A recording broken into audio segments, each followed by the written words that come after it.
Bismillahirrahmanirrahim. Ala hadhihi awwala kalimatin shalihah wassalamu alaikum warahmatullahi wabarakatuh. Al-Imam Al-Allamah Syekh Muhammad Nawawi bin Umar Al-Jawzi Al-Badani At-Tanai rahimahullahu ta'ala. Insyaallah sallallahu alaihi wasallam. Syirul Fatihah. A'udzu billahi minasyaitonir rajim. Bismillahirrahmanirrahim. Alhamdulillahirabbil alamin. Arrahmanir rahim. Maliki yaumiddin. Iyyaka na'budu wa iyyaka nasta'in. Ihdinas siratal mustaqim. Siratal ladzina an'amta 'alaihim ghairil maghdubi 'alaihim waladdallin. Amin. Assalamualaikum warahmatullahi wabarakatuh. Bismillahi masyaallah la yasurul khaira illallah. Bismillahi masyaallah la yasrifu su'a illallah.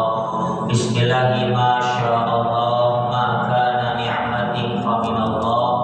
Bismillahi masyaallah la haula wala quwwata illa billahil aliyyil azim. Alhamdulillahilladzi arsadahu man istafahu min ibadihi ta'allum wa ta'lim wa ja'ala ilma sababan najah wal fawzi bi zulfa'il malikil azim. Wassalatu wassalamu ala sayyidina Muhammadin wa ala alihi wa sahbihi wa barik wa sallim ajma'in. Amma ba'du, qala subhanaka la ilma lana illa ma 'allamtana innaka antal alimul hakim. Allahumma ighfir lana wa tub 'alaina innaka antat tawwabur rahim. Allahumma iftah lana hikmataka wansur 'alaina rahmataka wa dzakirna ma nasina ya dzal jalali wal ikram bi rahmatika ya arhamar rahimin walhamdulillahi rabbil Hadratul kiram, segenap para alim ulama, para kiai, para masyayikh, para tuan guru, para ustaz, para tuan haji, calon haji yang sama insya Allah dimuliakan oleh Allah. Wabil khusus yang sama kita hormati Ketua DKM Masjid Baitul Mu'minah. Mudah-mudahan beliau sehat walafiat, panjang umurnya, beserta para pengurus. Mudah-mudahan senantiasa diberikan kesabaran, ketabahan, keikhlasan di dalam senantiasa menyiarkan agama Allah, yaitu agama Islam. Inna dina 'indallahil Islam. Dan yang sama kita hormati, yang sama kita cintai, yaitu beliau Al-Mukarram Ustaz Hasan Soleh, Ketua Forum Fokus Saja, beserta para pengurus, para dewan ustaz, para kiai. Mudah-mudahan senantiasa kita dalam keadaan sehat walafiat. Segenap para pemerintah setempat, Bapak RW, Bapak RT, Bapak Amil yang saya hormati, pembawa acara yang saya hormati, dan segenap para jamaah muslimin. Kajian fokus saja yang dilaksanakan 2 minggu sekali, yang tidak bisa saya sebutkan namanya satu persatu. Seiring doa berbikai salam sama insya Allah kita dimuliakan oleh Allah. Syukur nikmat alhamdulillah kita panjatkan kehadiran Allah Subhanahu wa ta'ala yang telah memberikan kepada kita berbagai macam nikmat-nikmatnya. Di antaranya nikmat Islam, nikmat iman, dan nikmat sehat walafiat. Dan salah satu nikmat di antara nikmat-nikmat yang telah Allah karuniakan kepada kita kemarin, 3 hari yang lalu pada tanggal 17 Agustus 2024, adalah salah satu bentuk kenikmatan yang telah Allah berikan kepada kita, yaitu merdekanya negara kesatuan Republik Indonesia yang sangat kita cintai. Merdeka selama kurang lebih 79 tahun. Maka fokus saja pada kesempatan malam hari ini di tempat yang mulia ini. Di atasnya ada kalimat apa Ustaz? Kemerdekaan, ya, tentang kemerdekaan pokoknya. Artinya kita sebagai seorang muslim wal muslimat wajib mensyukuri nikmat kemerdekaan dengan cara apa? Karena kalau kita berbicara kata merdeka ketika datang detik-detik tanggal 17 Agustus dari Sabang sampai Merauke, setiap dari kita pasti mengatakan merdeka, merdeka, merdeka. Pertanyaannya, merdeka yang seperti apa dan bagaimana dikatakan merdeka? Esensi yang dikatakan merdekanya manusia itu seperti apa dan bagaimana? Hakikat kemerdekaan manusia itu seperti apa dan bagaimana? Inti dari segala inti dikatakan kita ini merdeka seperti apa dan bagaimana? Maka kalau kita merujuk kepada kacamata Islam, seseorang muslim yang dikatakan merdeka terbagi dua, secara zahiran wa batinan. Seorang muslim dikatakan merdeka secara zahir, secara luar, wa batinan, dan secara di dalam. Apa itu di luar?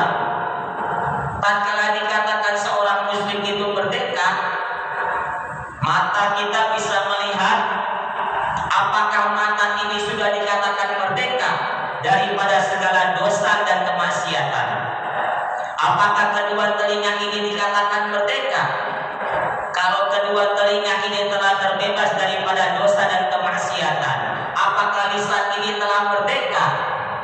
Apabila lisan ini telah terbebas daripada segala dosa dan kemaksiatan, kedua tangan ini, kedua kaki ini, apakah seluruh anggota tubuh yang ada pada kita dari ujung rambut sampai ujung kaki, apakah sudah dikatakan merdeka daripada segala dosa dan kemaksiatan?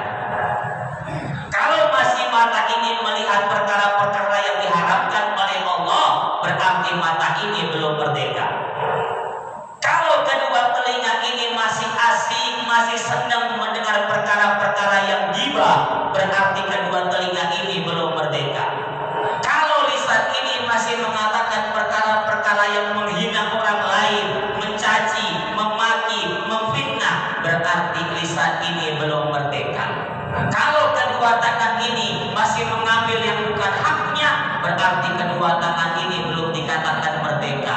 Kalau kedua kaki ini masih melangkah ke tempat yang diharamkan oleh Allah, berarti kedua kaki ini belum dikatakan merdeka. Merdeka daripada segala dosa dan kemaksiatan seluruh anggota tubuh kita dari ujung rambut sampai ujung kaki. Dan merdeka secara batin nih, di dalam hati. Kalau hati kita masih terkena penyakit-penyakit hati, maka berarti hati kita belum merdeka. Iri, dengki, macam-macam penyakit hati yang ada di hati kita, berarti hati kita belum merdeka. Maka sebagai seorang muslim, dari kacamata Islam, seseorang yang dikatakan merdeka, zahiran wa batinan, telah terbebas daripada segala bentuk dosa dan kemaksiatan. Maka apa kuncinya agar supaya kita terbebas daripada segala dosa dan kemaksiatan? Kuncinya kembali kepada Al-Quran dan As-Sunnah. Taraktu fikum amrayni ma in tamassakum bihi lan tadillu abada, kitab Allah wa sunnatin Nabi. Kutinggalkan kepada kamu dua perkara, yang mana apabila kamu pegang dua perkara ini dengan kuat, dengan sungguh-sungguh, dengan benar, maka kita semua tidak akan tersesat untuk selama-lamanya. Apa dua perkara ini? Kitab Allah wa sunnatin Nabi, Al-Quran dan As-Sunnah. La tadillu abada, kita nggak bakal tersesat. Yang pertama, Al-Quran kita pegang kuat-kuat. Kelawan Allah kang maha suci,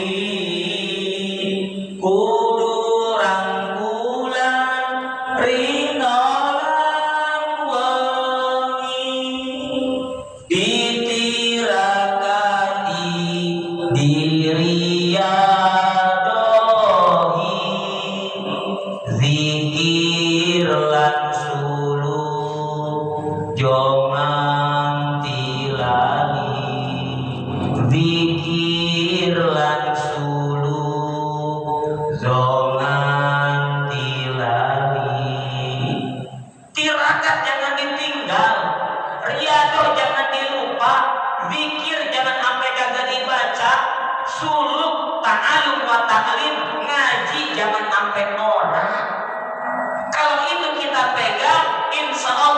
kita akan selamat di dunia wal akhirah.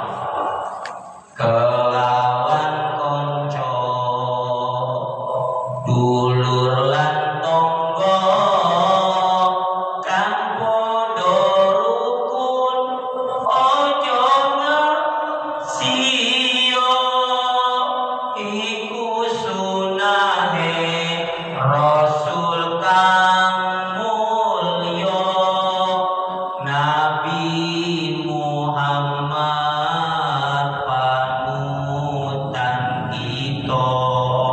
Nabi Muhammad panutan kita. Kudu rukun. Ustaz sama ustaz kudu rukun. Jangan ustaz sama ustaz berebutan tahlil. Ustaz sama ustaz berebutan speaker. Ustaz sama ustaz berebutan baca doa. Ustaz sama ustaz berebutan ngaji Quran orang meninggal. Nggak boleh. Bukan ustaz itu namanya. Ustaz sama ustaz kudu akur. Amil sama amil kudu akur. RT sama RW kudu akur. Kalau kampung kita akur, insya Allah kampung kita bakal berkah dan barokah. Walau anna ahlal qura amanu wattaqau la fatahna alaihim barakatin minas samaa'i wal.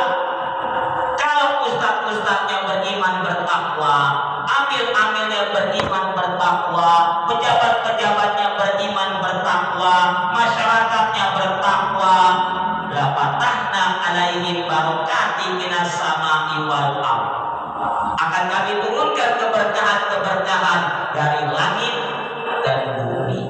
Kalau syaratnya dua, iman dan takwa. Iman kita kan yazid wa yanqus, kadang nambah, kadang kurang, kadang naik, kadang turun. Itu iman kita yazid wa yanqus.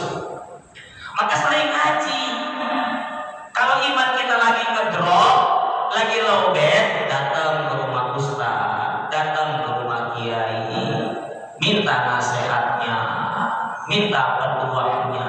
Mudah-mudahan ada jalan keluarnya, wasilah daripada kita punya guru. Maka sering-sering datang ta'alum wa ta'lim ke majlis-majlis ilmu. Itu namanya ngeces iman. Karena iman kita lagi naik lagi turun, boro-boro masjid, boro-boro ngaji. Ya kan? Al-iman yazid wa yanqus. Yazid bil ta'at wa yanqus bil maksiat. Bertambahnya iman karena ketaatan dan berkurangnya iman karena dosa dan kemaksiatan kita. Kita malas jamaah, kita malas ngaji, kita malas puasa. Itu lantaran sebab diantaranya banyaknya dosa dan kemaksiatan yang gak pernah kita istighfarin. Maka akhirnya banyak setannya, banyak pedihnya. Ini kaki berat buat melangkah ke masjid.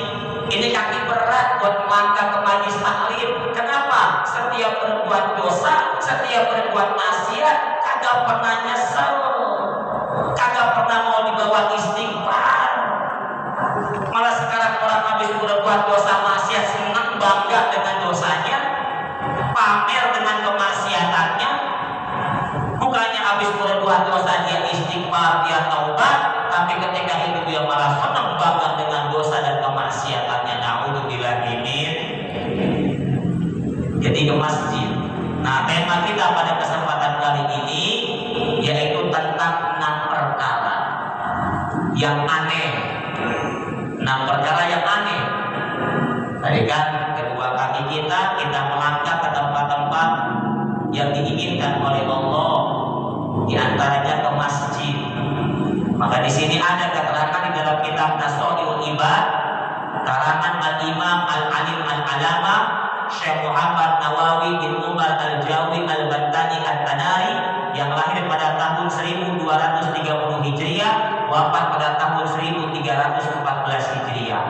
Di dalam kitab Nasrul Ibad, Rasulullah Shallallahu Alaihi Wasallam bersabda, di situ ada di kertasnya, bisa dilihat.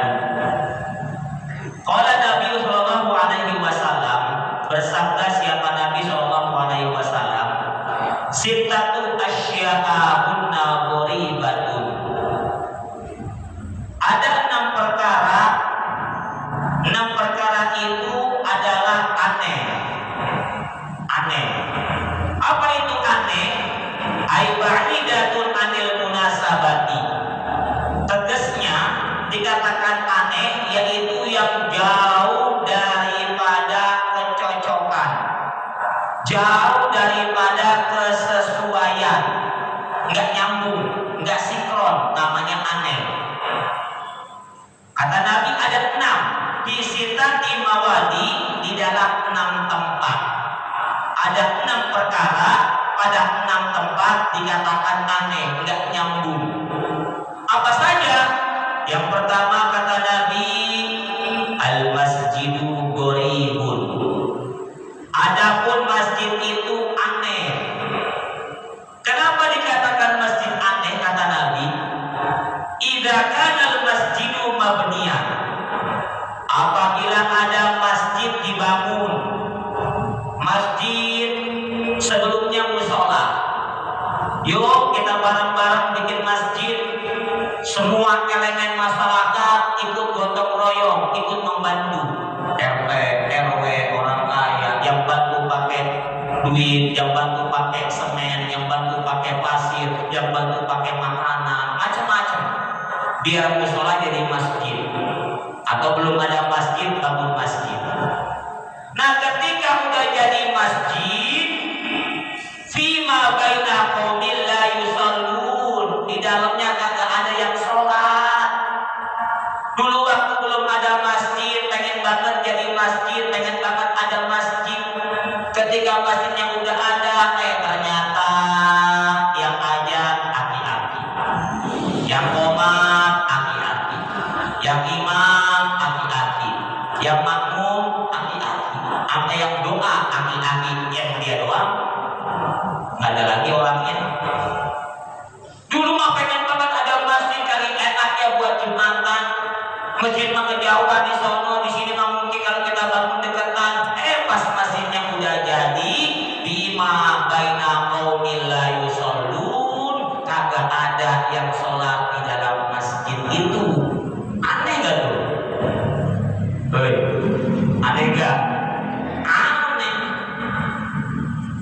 Karena ciri-ciri orang yang benar-benar beriman kepada Allah, beriman kepada hari akhir, karena orang-orang yang berhak memakmurkan masjid itu orang-orang yang beriman. Ini orang-orang yang sering jamaah 5 waktu ke masjid itu adalah orang-orang yang sesungguhnya beriman kepada Allah, beriman kepada hari akhir. Allah sampaikan di dalam Al-Quran, di dalam surah At-Taubah ayat 18. Apa kata Allah? Innama ya'muru masajidallah man amana billahi wal yaumil akhir. Sesungguhnya orang yang berhak memakmurkan masjid. Siapa dia orang yang berhak memakmurkan masjid? Siapa orang yang berhak ada di dalam masjid? Man amana billahi wal yaumil akhir. Mereka adalah orang-orang yang beriman kepada Allah dan beriman kepada hari akhir. Wa aqama sholat, mendirikan sholat, wa ata zakat, membayar zakat, wa lam yakhsha illallah, dan mereka enggak pernah takut selain hanya kepada Allah. Tuh orang-orang yang beriman kepada Allah enggak pernah takut selain hanya kepada Allah. Kalau dia menemukan masjid, dia mendirikan sholat, dia membayar zakat, dia enggak pernah takut selain hanya kepada Allah. Fa'asya'ulaika ayyakunu minal muhtadin, maka niscaya Allah akan memberikan petunjuk-petunjuk kepada mereka. Jadi jangan harap kita mendapatkan petunjuk kepada Allah kalau kitanya nggak pernah ke masjid. Jangan pernah kita mengharapkan mendapatkan petunjuk dari Allah kalau kita nggak pernah sholat. Pengen doanya dijawab cepat, tapi nggak pernah sujud cepat. Pengen doanya dikabul, tapi nggak pernah datang ke masjid ke tempatnya Allah. Jadi kalau kita pengen mendapatkan petunjuk dari Allah, makmurkan masjid, sholat, bayar zakat, dan kita gak pernah takut selain hanya kepada Allah. Itu yang pertama. Jadi jangan sampai masjid Baitul Muqminah dikatakan masjid yang aneh, gitu ya? Enggak ya? Enggak ya? Enggak aneh kan? Iya. Yang lebih aneh itu yang membangunnya kan. Dulu tergera-gera pengen bikin masjid, masjidnya udah jadi, dia nggak sholat di masjid. Apa hukumnya berjamaah di masjid? Hukum berjamaah di masjid yang 5 waktu. Kalau Imam Hanafi, Imam Maliki itu mengatakan sunnah muakkad, sunnah yang sangat dikuatkan. Kalau Imam Syafi'i madzhab kita itu fardu kifayah. Kalau Imam Ahmad bin Hanbal itu fardu ain, wajib hukumnya. Untuk masalah pelaksanaannya itu beda daripada ulama-ulama bermadzhab Hambali. Ada yang mengatakan kalau Imam Ahmad bin Hanbal, kalau misalnya dia sholat tapi dia sholatnya di rumah bukan di masjid, sholatnya sah tapi dosa. Ada lagi yang mengatakan sholatnya nggak sah karena hukumnya fardu ain. Itu masih terjadi berbeda pendapat di antara ulama pada Imam Ahmad bin Hanbal. Kalau kita Imam Syafi'i hukumnya fardu kifayah. Ada yang sholat 2 orang di mari di sekampung nggak dosa. Tapi kalau masjid ini nggak ada yang azan johor, nggak ada yang sholat johor di masjid, sekampung dosa semua. Kalau nggak ada yang sholat di masjid, ya. Makanya kalau lebaran jangan pulang kampung semua, jangan mudik semua, pulang kampung semua mudik. Yang kagak pulang kampung kagak pernah ke masjid. Apanya masjid kagak ada yang azan johor, nggak ada yang sholat asar, dosa. Karena fardu kifayah. Kita punya madzhab Imam Syafi'i. Itu yang pertama. Yang kedua, Bapak rahimahumullah, wal mushafu qaribun, wal mushafu qaribun, dan mushaf Quran itu asing. Bacaan-bacaan mushaf itu asing atau aneh. Maksudnya apa? Idza kana al-mushafu mawdu'an, apabila ada itu mushaf mawdu'an disimpan fi maqdiri qaumin la yaqra'una fihi ay fi dzalikal mushafi. Jadi mushaf dikatakan aneh, Al-Qur'an dikatakan aneh apabila kita punya Quran di rumah, tapi Quran itu kita cuma taruh di rumah, nggak pernah kita baca. Itu aneh. Halo. Jadi Quran itu cuma dibuka ketika bulan Ramadan. Berlomba-lomba kita menghatamkan Quran 2 kali, 3 kali. Sampai cerita sama temannya, "Lu berapa kali khatam?" "Oh, 3 kali, Bu." 3 kali. Kata Bang gua 10 kali. Sombong amat. Beres Ramadan, masuk Syawal, wallahu a'lam, tutup Quran, enggak pernah dibuka lagi yang namanya Quran di rumah. Di masjid buat baca Quran 2 jam. Di rumah boro-boro. Ada gitu ada? Ada. Di masjid buat baca Quran 2 jam. Di rumah boro-boro Quran dibuka. Berarti baca Qurannya karena pengen dialam, karena pengen didengar, karena pengen dilihat. Di masjid buat itikaf 2 jam 3 jam. Di rumah kagak pernah tahajud bangun malam. Di rumah di masjid nangis baca doa. Di rumah boro-boro nangis. Domelin bininya kali ini malah cerita. Jadi aneh punya Quran tapi nggak pernah dibaca. Maka baca Al-Quran, jangan sampai Al-Quran dikatakan aneh. Yang ketiga, wal Qur'anu qaribun. Tadi itu kan mushaf ya. Sekarang Quran. Maksudnya Quran itu dikatakan aneh. Yang ketiga, Qurannya seperti apa? Idza kana mahfudhon, apabila ada Quran itu dihafal. Berarti para penghafal Al-Quran, seseorang yang menghafal Al-Quran dikatakan aneh. Kenapa dikatakan aneh? Seseorang yang menghafal Al-Quran, ada penghafal Quran fi dzaubil fasiqi, di dalam hatinya orang-orang yang fasik. Jadi jangan dikatakan orang yang menghafal Al-Quran itu orang suci, orang bersih, belum tentu. Itu cuma sekedar hafalan-hafalan saja, Pak. Mohon maaf lahir batin. Bagus, hebat, luar biasa. Kita punya anak-anak penghafal Al-Quran, kita bakal mendapatkan syafaatnya nanti di hari kiamat. Itu yang kita impikan, itu yang kita inginkan, punya anak penghafal Al-Quran. Betul kagak? Tapi di sini ada nih orang yang menghafal Al-Quran, hatinya fasik. Hatinya fasik bagaimana? Aibi qalbi mani taqadahu, aibi qalbi mani taqadahu wa syahidahu wa lam ya'mal bima fihi. Dia menghafal Quran, tapi cuma sekedar hafal, agak yakin sama isinya, sanksi sama isinya, nggak percaya sama isinya, bahkan dia itu nggak mengerjakan, nggak mengamalkan daripada isinya. Jadi menghafal Quran cuma sekedar ngapal, mungkin karena SKS, mungkin karena yang lain-lainnya, kan nggak sedikit tuh. Nauzubillah min dzalik. Banyak nggak sedikit.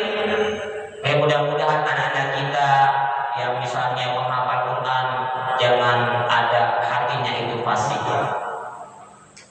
Yang selanjutnya, yang keberapa? Yang keempat.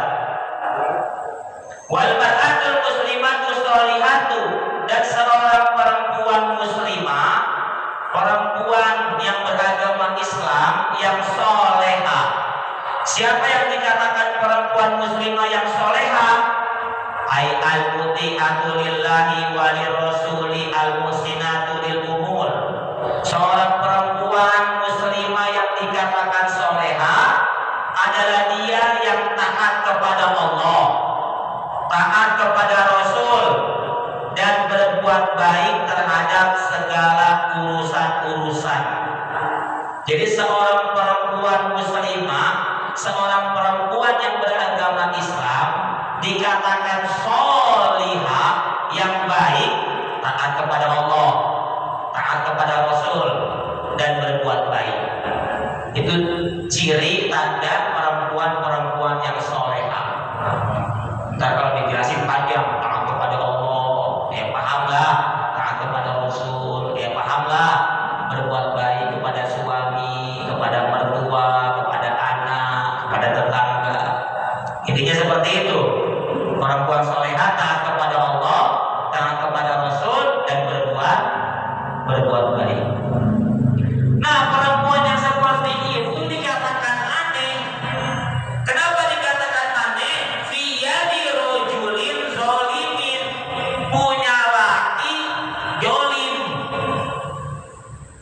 Dia mah udah sholat, udah puasa, sholawat, baik pokoknya mah.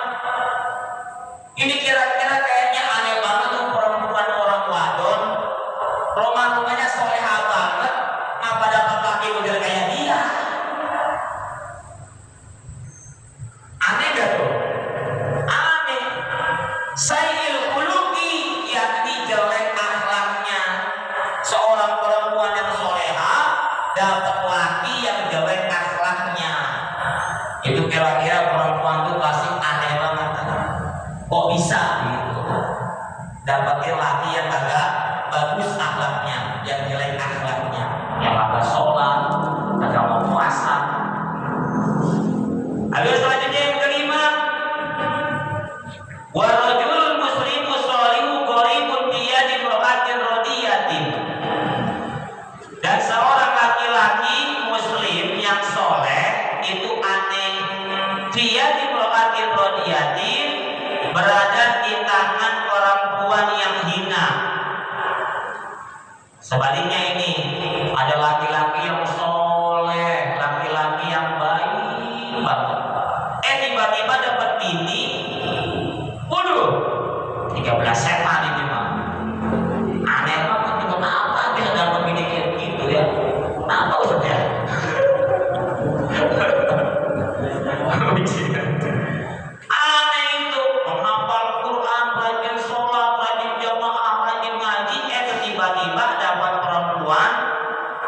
sayyi'atil khuluqi, yang jelek akhlaknya.